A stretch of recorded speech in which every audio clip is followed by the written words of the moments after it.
สบายดีมื้อนี้ก็มานั่งลิ้นอยู่เฮือนลุงหนงเนาะมื้อนี้เนาะเพิ่นก็กำลังดังไฟฟิงไฟแต่ละมื้อนี่เพิ่นก็บ่มีหยังพอเพิ่นรีไทร์แล้วเด้เพิ่นก็มีแต่นั่งฟิงไฟเฮ็ดเฮือเฮ็ดสวนเนาะนี่เด้อเบิ่งนี่คันว่าปึ๊บก็เห็นรถอันนี้สบายดีลุงสบายดีมื้อนี้มายามเด้อเนี่ยมื้อนี้โอ้นั่งฟิงไฟเนาะมื้อนี้เนาะผิงไฟบ่มีเฮ็ดตัดหญ้ากินบอกกินเบียร์ไปนั่นละenjoy life เลยเนาะชีวิตเหลือหน่อยอะเด้ต้องใส่มันคุ้มค่า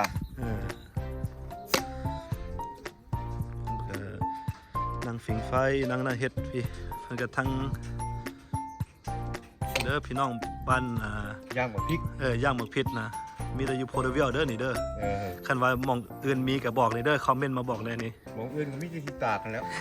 อันนี้มีย่างโอ้โพเดเวียลมีย่างเด้อโพเดเวียลเนาะสิย่างไปเลาะเบิ่งสวนเพิ่นกันเนาะพี่หลังบ้านลุงเพิ่นโธ่มีมีนกเนาะ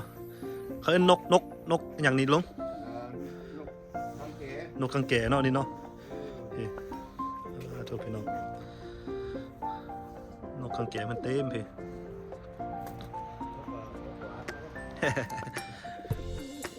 มีต้นบักเพชรเพิ่นบ่ใหญ่ๆเพิ่น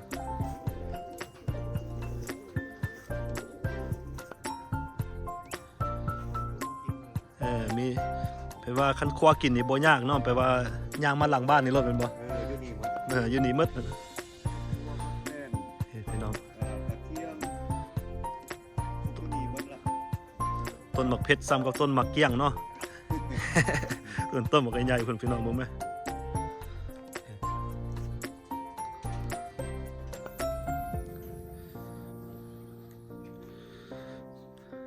เอาเป็นไดอยากถามฮัลโหลผู้ใดบ่ลุงอยากถามสบายดีหมู่คู่พี่น้องจังได๋บ่ถ้าพี่น้องเบิ่งอยู่แล้วก็อยากโทรมาหาก็โทรมาชีวิตคนบ้านนอกก็จังซี่ล่ะบอกซื้อบอกเสียงเพิ่นจักหน่อยนะเจอบางเทื่อเพิ่นบ่จื้อบ่หยังว่าซั่นซื้อลูกนงอยู่โพเดเวียลเนาะอยู่เมืองโพเดเวียลอยู่โพเดเวียลนี่ลงมานี่ได้อยู่จักปีนี่ลุงคันว่าย้อนหลังคืนนี่ย้อนหลังขึ้นก็ที่โอ้ยมาตั้งแต่81โอ้แต่81พุ่นเนาะ34ปีก็ใส่ชีวิตอยู่จังซี่ล่ะมาตกโพเดเวียลเลยบ่หรือว่าอยู่เมืองอื่นมาก่อนตกเมืองซานดิโกอยู่ซานดิโกเนาะอยู่เมืองซานดิโกน่ะ10ปลายปีบ่จะพอย้ายมาอยู่นี่บ่มีหมู่มีพวกพี่ก็เลยย้ายมาปักหลักฐานอยู่พี่เพราะว่าก็เฒ่าแล้วเด้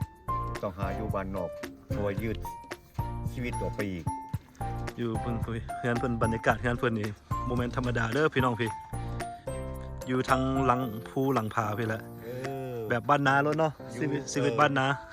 อยู่บ้านนอกนั่นแหละว่าเมืองก็อยู่ในพุ่นแหละคันว่าพี่น้องซานดิโกหรือว่าหมู่คู่ลุงอยู่ซานดิโกอยากคอมเมนต์อยากนั่นมาทักถามเพิ่นก็นี่เด้อเพิ่นอยู่โพเดเวียลนี่แหละซิกี้นี่ก็บ่แม่นธรรมดาเด้เดี๋ยวนี้ก็ยังบ่ธรรมดาเรื่องห้องเพลงนี่เพราะว่าเรื่องลำเรื่องห้องเพลงนี่โอ้ลุงนี่ก็มวนไปจังซั่นแล้วใส่ชีวิตให้มันเพราะว่าชีวิตเหลือน้อยละชีวิตบั้นท้ายก็ซั่นเว้าเนาะ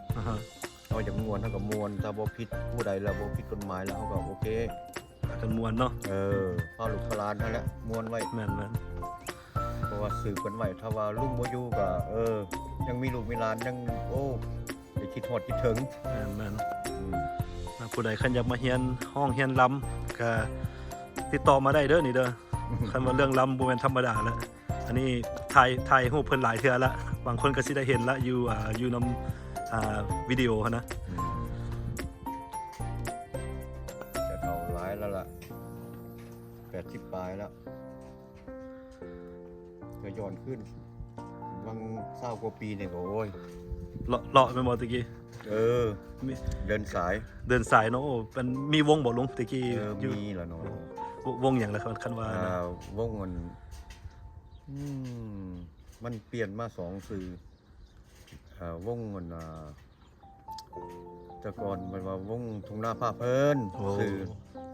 ทงนาพาเพลินเนาะ เดี๋ยวนี้ก็เป็นวงอืมมันก็บ่อยากจื้อหรอกของมันบ่ได้เดี๋ยวมันก็ว่า โดนแล้วเนาะ มันก็โดนแล้วเนาะก็ว่า เป็นวงวงดนตรีซ้ำน้อยภาษา โอ้ เพราะมันบ่หลายคนเด้ อ่าฮะ เลยตั้งชื่อวงน้อย โอ้เดินสายนี่ไปใส่ไหนล่ะตะกี้ลง ๆก็ไปเปซโนแน่โมเสสแน่ซัคราเมนโตแน่ โอ้ แล้วก็ไปเบเกอร์ฟิลด์ไวเซเลียก็อยู่แถวนี้แหละ ทัวร์แคลิฟอร์เนียเนาะว่าซั่น ยัง นะ ยังบ่ฮอดปานนั้น เกือบเนาะเกือบทัวร์ ลงซันดีโกแน่ไปนั่นล่ะ พากันมวนเลยเนาะลุงเนาะ พากันม่วน มันยังมาพี่เพิ่นยังมีมี มีแนวให้เบิ่งหลาย ฮะ หลังบ้านเพิ่นนี่กว้างเลยหลังบ้านเพิ่นนี่เพิ่นปลูกผักปลูกหญ้าผักบัวอยู่แบบธรรมชาติเลยเนาะ เป็นว่าเศรษฐกิจพอเพียงอันนี้ อยู่แบบพอเพียงเพิ่นว่า กินอย่างนั้นก็ เฮ็ดลาบเป็นหยังก็มาเก็บเอาโลดนี่อยู่หลังบ้านนี่บ่ได้ไกลมีหมดทุกอย่าง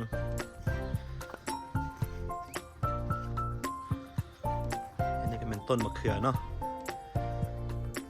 นี่ฤดูหนาวแล้วมันก็ใบอยากแห้งไปหน่อยนึงคันยำฮ้อนยำอย่างนี้มันงาม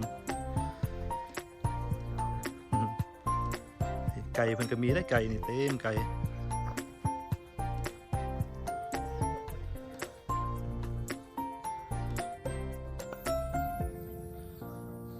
โอ้ทางพี่มีเป็ดพี่น้องต้นขี้หูดก็มีต้นขี้หูดมาขี้หูด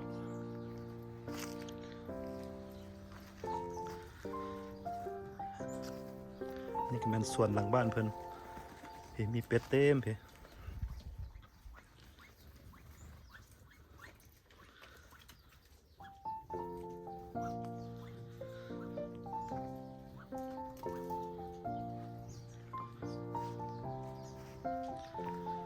ทั้งพี่เป็ดเพิ่นกันยังบ่กลายผู้ใดอยากได้ไข่อยากได้หยังก็ติดต่อมาได้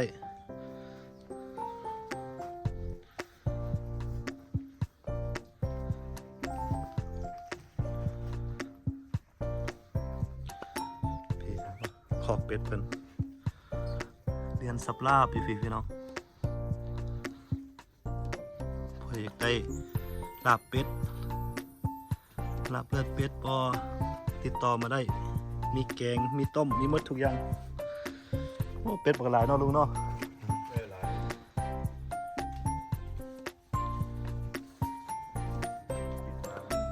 กินมาเล็กน้อยก็ยังกินขากินมีโอกาส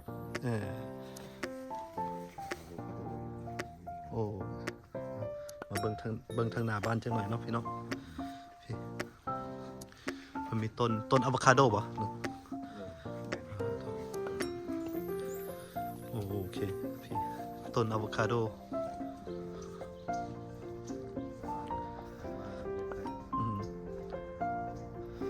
พี่ต้นบักใหญ่ต้นอะโวคาโดเพิ่นมีหมดเนาะต้นบักนาวกับบักใหญ่พี่โอ้หมากเต็มดกมากกินน้ำบ่ทันเลยเนาะ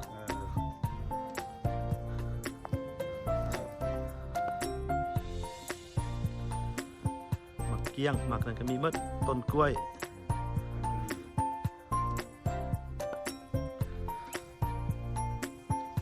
นี่แบบอยู่บ้านเราเลยอันนี้มีมดทุกอย่างครบสุดต้นกระถินนี่เขาเอิ้นหมักเพชรอย่างนี้ลุง มักเพชรเพชรจีนมักเพชรปอก เพชรป้อม แจ้งเขาบอกว่าลองกินมันหรอกแต่เที่ยวลองบ้านมันก็กินมาไหว้หรอก ยังว่ามีแต่ต้นหมักใหญ่ซ้ำต้นหมักเกี้ยงพวกนั้นยังว่า จะปลูกไว้ก็สำหรับใครอยากได้กินมันก็เย็นเขาก็แล้วเพราะว่าเดือนก่อนนะหนูมันก็งามเลยนะ คันผู้ใดสนใจอยากได้เป็ดหรือไข่เป็ดนี่ติดต่อมาบ่ลุงหรือว่าจังได ติดต่อมาโลดแต่ว่าเดือนนี้พอท่านมีดอกไข่มันจะเป็ดมันมี เออ เจ้าอีก2 เดือนหน้านี่ หลายแล้ว เด้อผู้ใดสนใจอยากได้ไข่อยากได้หยังก็2 เดือนประมาณอีก 2-3 เดือน อ่าฮะเดือน แต่ว่า อีก3 เดือนไปไข่ เต็ม รา นะ คาที่6ที่หน่วยนะ ว้าวแต่ว่าผู้ใดตอนนี้นี่ผู้ใดสนใจอยากได้เป็ดอยากได้หยังนี่ติดต่อเพิ่นได้นี่คอมเมนต์มาโลดแล้วสิบอกเพิ่นให้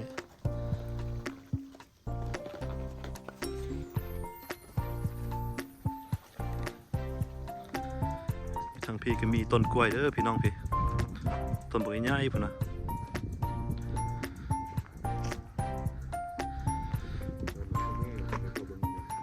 มักทั่วแฮบ่หั่นโอ้พี่มีมักทั่วแฮอีกพี่น้องพี่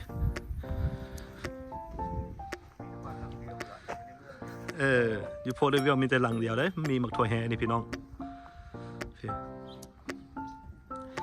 บ้านเพิ่นมีแต่แนวสดๆนะแต่ว่าเฮ็ดขอกินนี่แม่นมา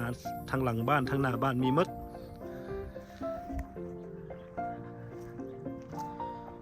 พี่มาเบิ่งทางพี่น้องนี่มันหัวสิงไข่เนาะ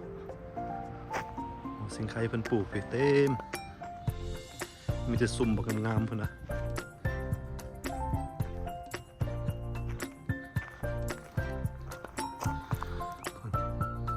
กอก็บ่ใหญ่เพิ่นกอมัน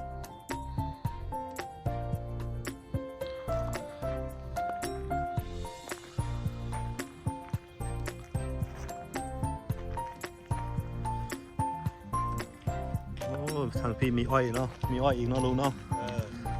โถเพิ่นเฮ็ดบ่งามพุ่นนะเพิ่นเป็นซุ่มเลยบ่เคยเห็นกออ้อยงามปานนี้เลยเนี่ยนะโอ้ลุงเฮ็ดเองบ่นี่โอ้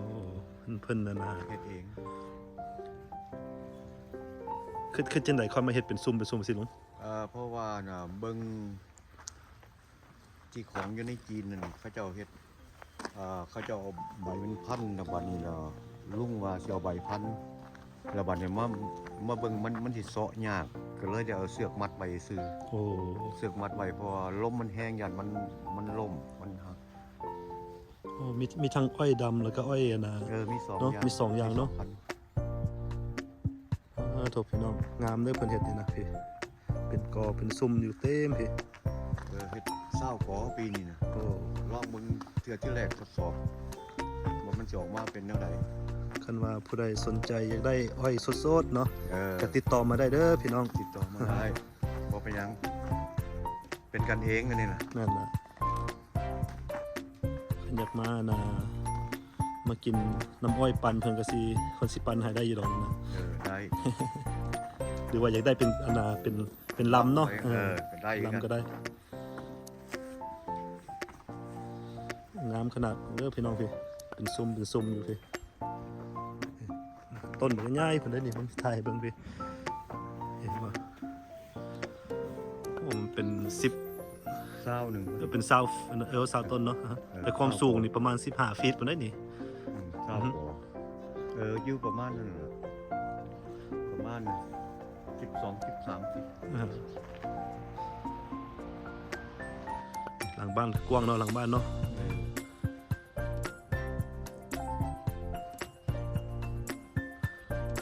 หลังนี่ก็เพิ่นว่าคันผู้ใดอยากมาเซาเฮือนสวนก็มาเด้อนี่เด้อเพิ่นว่าขึ้นบ่แพงหรอกเพิ่นว่า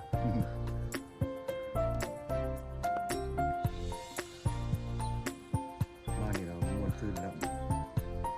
มีแต่ม่วนแล้วเนาะมานี่เนาะลุงเนาะ มีแตะมวนกับมวนมานี่น่ะ อยากกินปิ้งเป็ดลาบเป็ดลาบเลือดมีให้เมิดทุกอย่าง มีเลือดแดงมีลาบซุป ติดต่อมาโลดเนาะ เ